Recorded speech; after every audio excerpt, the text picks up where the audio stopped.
Olá, o Leituras estreou no último domingo de setembro de 2001.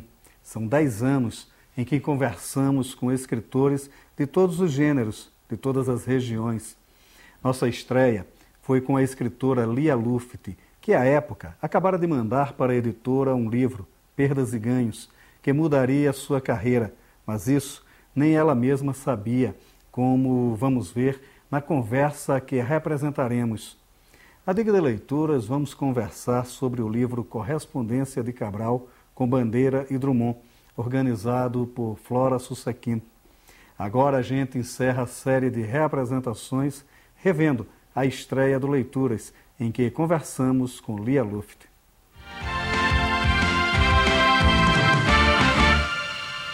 Lia, vamos começar um pouco do começo mesmo, que é as suas primeiras relações com a literatura, através das conversas de família, dos contadores de história de sua família e da relação da biblioteca do seu pai. O que você lia naquela biblioteca? Olha, eu acho que a minha primeira relação com a literatura foi porque na minha casa se contava muita história. As minhas avós, minha mãe, as empregadas de minha mãe contavam história e eu era absolutamente fascinada.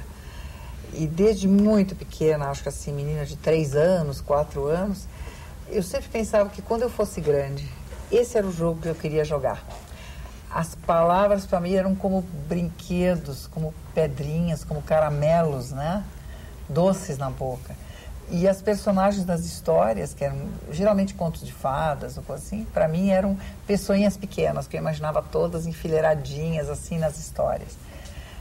Depois a fascinação pela biblioteca de meu pai, que era em casa, numa cidade do interior, mas meu pai era de Porto Alegre, era advogado, depois foi nomeado juiz para essa cidade, Santa Cruz, que era uma biblioteca muito grande e estava aberta para mim. Então eu imaginava que todo mundo, o entendimento do mundo, a explicação de tudo estava nos livros, eu ainda tinha essa ilusão. E me lembro de mim também muito criança, talvez 4 anos, parada no jardim de casa, né, ouvindo o rumor do vento nas árvores, por exemplo. Eu era fascinada, assim, e pensando que quando eu fosse grande, eu queria entender o mundo, né? E eu acho que eu escrevo um pouco hoje ainda porque não consigo entender o mundo, né? Escrevo tentando entender, sabendo que a gente não entende. Sabendo que é um desafio quase que todo impossível. dia levanta de manhã um desafio. Agora você começa com a poesia, começa a escrever poesia e contos. Na época, você dizia uma coisa interessante acerca da sua poesia e da sua literatura, das suas crônicas, que elas eram muito burguesas e domésticas. Você ainda hoje tem essa visão dessa poesia? Eu não gostava da poesia, não. A poesia sempre foi mais ou menos, inclusive a poesia que eu faço hoje, claro que hoje com 62 anos eu não faço a poesia dos 24. A gente amadurece, você fica mais seletiva, mais exigente, fica mais madura. As minhas crônicas, sim. Eu acho que elas eram bonitinhas e bem escritas, mas elas eram muito burguesinhas, eram do meu mundo doméstico. E, na verdade, eu descobri, quando comecei a fazer ficção, o caminho para falar de uma coisa fora de mim, da minha vida pessoal, que é falar da minha inquietação enquanto ser humano, né? Desse terremoto interno que é você existir, qual é o teu destino, os conflitos familiares, que são um assunto que me fascina e me aterroriza, me espanta, na questão do amor, do desencontro, da solidão, no olho da morte te espreitando, todo esse material que não cabia em crônica semanal, por exemplo, como eu tinha, né?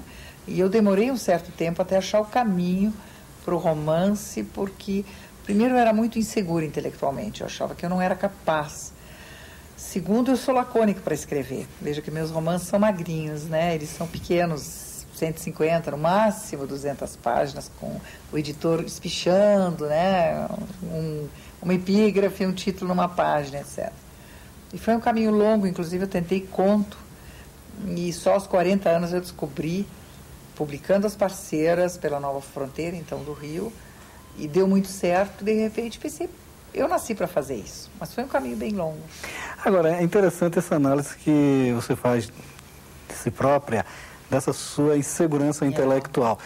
Você formou em linguística, você teve um contato com a literatura muito nova, você traduziu muito, se tornou, traduz ainda muito, e traduziu pessoas fundamentais, Thomas Mann. Virginia Woolf, hoje em dia traduz muito Günter Grass, muita coisa, traduzir coisa de peso mesmo. Mas mesmo diante de tudo isso, ainda se sentia insegura? Muito, muito, porque a insegurança ou segurança não tem nada a ver com a coisa intelectual, mas pessoal. E, sobretudo, porque eu custei muito a descobrir que eu não sou, na verdade, uma intelectual, eu sou uma artista, o que é diferente. Eu não sou uma acadêmica, não é? Tanto que eu fui professora titular de linguística há muitos anos, numa faculdade em Porto Alegre, e quando comecei a publicar o romance, eu me liberei dessa ideia de que eu precisava ter um emprego formal e pedi demissão e fiquei só escrevendo e traduzindo. Mas eu tentei muito tempo me adequar, então, digamos, a uma vida acadêmica, eu fiz 2 mestrados, etc. E sempre fui muito medíocre nisso. E até que eu descobri, então, aquela história. Deu tão certo as parceiras, eu nasci para fazer isso, e para mim foi muito importante. Aí eu comecei a me sentir segura, não no sentido de que eu seja o máximo, de que eu faça bem, mas esse é o meu métier, este é o meu caminho. E estamos conversados, pronto.